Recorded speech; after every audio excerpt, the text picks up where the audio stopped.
Hello everybody, it's Erin here. Welcome to Beyond Asana, where I talk about yoga concepts off of the mat. So today we're going to dive into a profound and transformative framework in yoga, Patanjali's 8 limbs of yoga.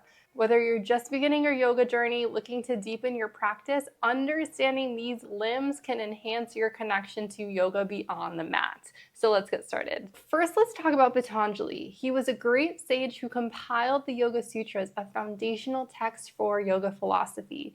In this text, he outlined the 8 limbs as a guide to lead us towards personal growth and self-realization. So let's start with the first limb, Yama. This limb focuses on our ethical responsibilities and how we interact with others.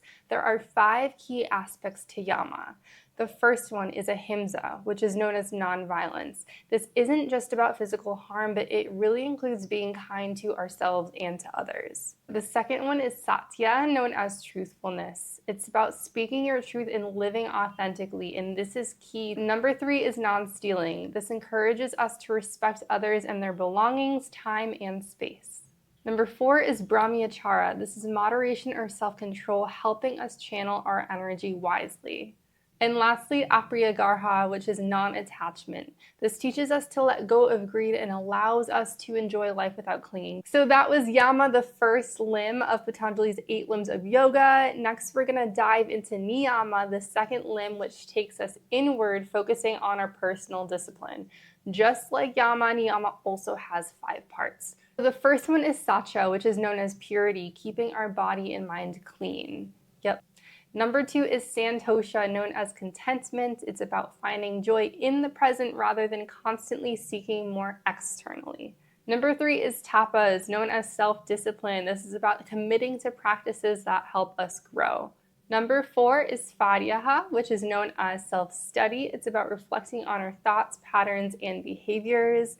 And last but not least, number 5 is Vara Pranayama. This is about surrendering to a higher power and trusting our journey. Okay, so we went through the 5 parts of Yama, of Niyama, and now we're moving on to the third limb known as Asana, which are the physical postures of yoga that we're all very familiar with in the West. So we often think of yoga in terms of poses. Asana is more than just bending and stretching. It really prepares the body for meditation and promotes physical health and stability.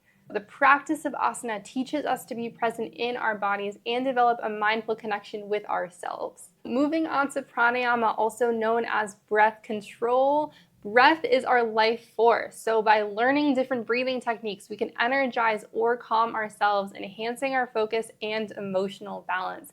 It's all about using the breath to connect deeper within. Moving on to number 5 of Patanjali's 8 limbs of yoga, we go into Pratyahara, which is called the withdrawal of senses.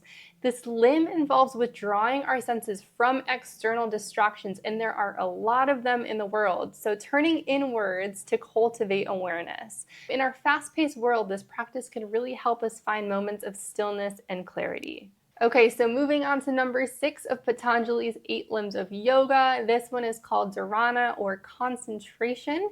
This practice teaches us to focus our attention on a single point, whether it's a mantra or the breath.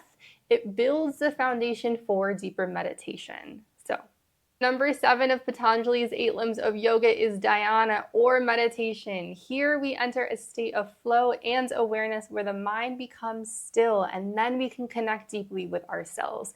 This is where we experience the beauty of presence and insight. Last but not least, number 8 of Patanjali's 8 limbs of yoga is known as Samadhi. This is the ultimate goal of yoga and a state of blissful union with the universe.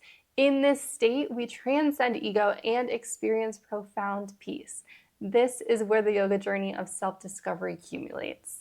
So there you have it, Patanjali's 8 limbs of yoga. Hopefully I simplified it for you. I know it can seem like a lot of information, but if you're new to yoga or you're just digging deeper into your philosophy, this is where to start. Understanding these 8 limbs will really set the foundation for your personal growth off of the yoga mats.